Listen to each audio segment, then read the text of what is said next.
evening, visitors. Welcome to the Australian War Memorial's Last Post ceremony.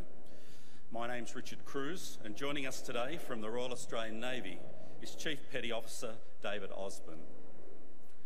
We're honoured to acknowledge Lieutenant General Jen Brokes, NATO Director General and Mrs Hilda Brokes, accompanied by Major General Peter Warwick Gus Gilmore, Head Military Strategic Commitment Division, Australia, and the accompanying delegation.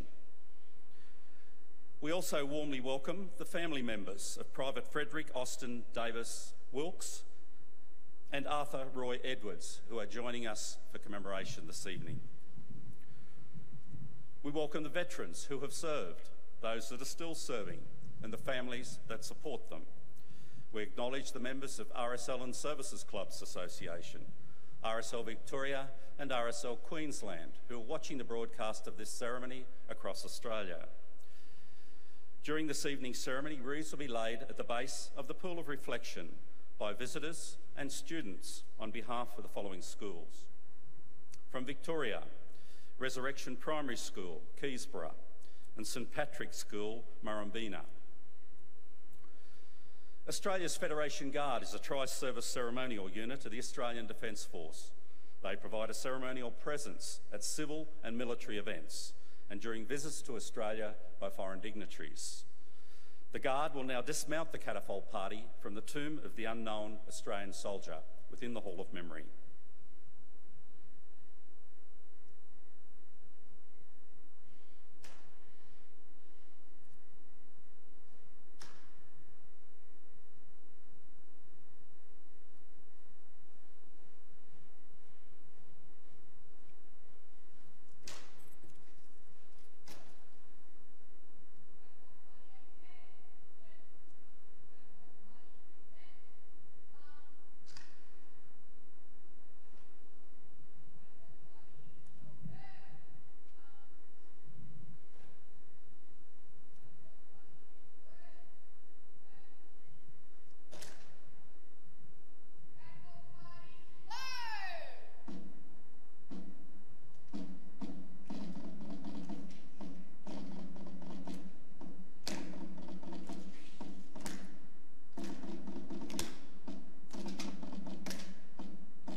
I invite you all to please stand and join in singing the national anthem.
Students, you may be seated.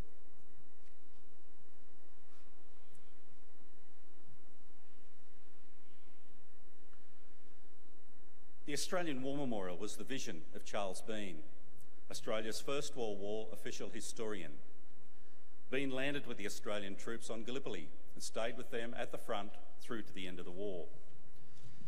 The idea of this national memorial and museum came to him at Pozières, France, in the depths of the bloody fighting of 1916. Bean's idea was that this would be a place where families and friends could mourn loved ones buried in faraway places. It would also be a place that could help all Australians understand what these men and women had endured and what they had done for us. Bean's vision, to which we remain true, is best expressed as inscribed in the entrance to the memorial's galleries. Here is their spirit in the heart of the land they loved, and here we guard the record which they themselves made. Tonight we'll read the story behind just one of those on the Roll of Honour, which lists the names of more than 102,000 men and women who have given their lives for us in war and operations over more than a century. But first, we present a lament, Flowers of the Forest. Wreaths and floral tributes will now be laid at the base of the Pool of Reflection.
Today we remember and pay tribute to Private Harold Stanley James Howard Harold Stanley James Howard was born on the 5th of December in 1896 in the Sydney suburb of Ultimo, the first of two children born to James and Edith Howard.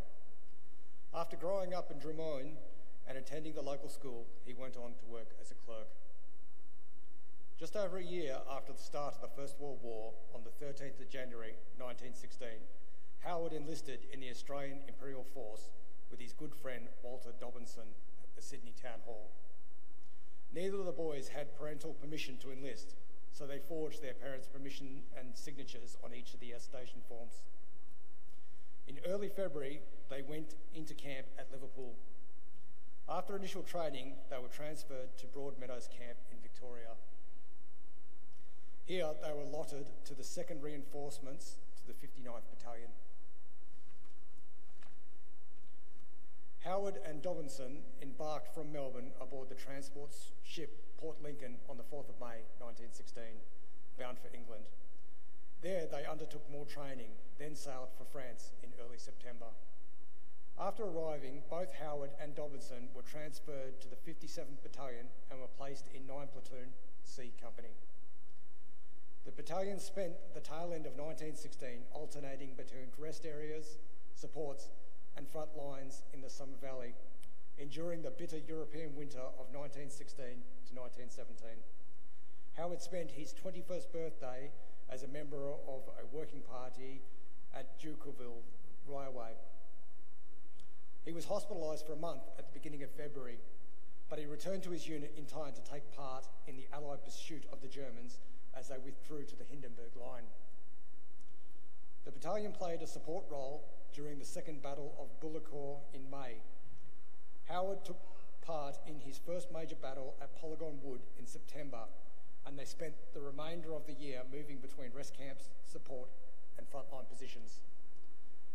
The 57th Battalion was at Wolfenkamp Camp near Messines on the 21st of March 1918, the day the German army launched their spring offensive. Howard was in the cookhouse preparing a meal for the battalion band when the German bombardment began. One shell hit the cookhouse, killing 2 men and wounding Howard in the abdomen. Several of his friends, including Dobinson, were nearby and saw Howard being carried away on a stretcher. He had been taken to a casualty clearing station at Kandahar Farm, but he died soon after being admitted. Howard was 21 years old. He was laid to rest at Utterstein Communal Cemetery Extension at Bouillé. A very popular man, his loss was keenly felt by the officers and the men of C Company. His name is listed on the Roll of Honour to my right, among with almost 62,000 Australians who died while serving in the First World War. A photograph of his headstone is displayed today beside the Pool of Reflection. This is but one of the many stories of service and sacrifice told here at the Australian War Memorial. Now we remember Private Harold Stanley James Howard, who gave his life for us, for our freedoms, in the hope of a better world.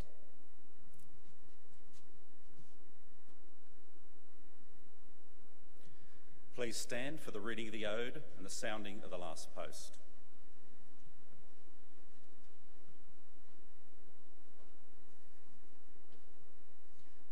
They shall grow not old, as we that are left grow old.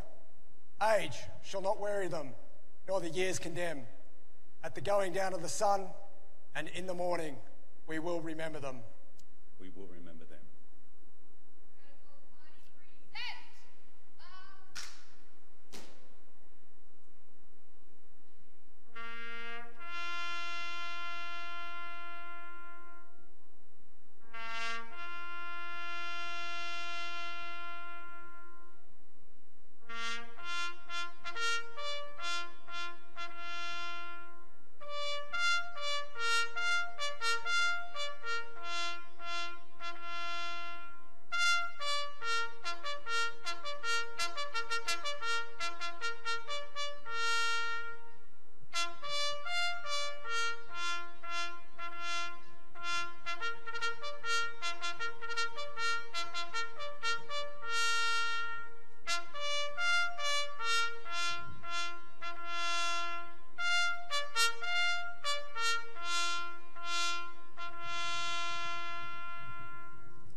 lest we forget. Lest we forget.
We leave you this evening with the words of the memorial's founder, Charles Bean.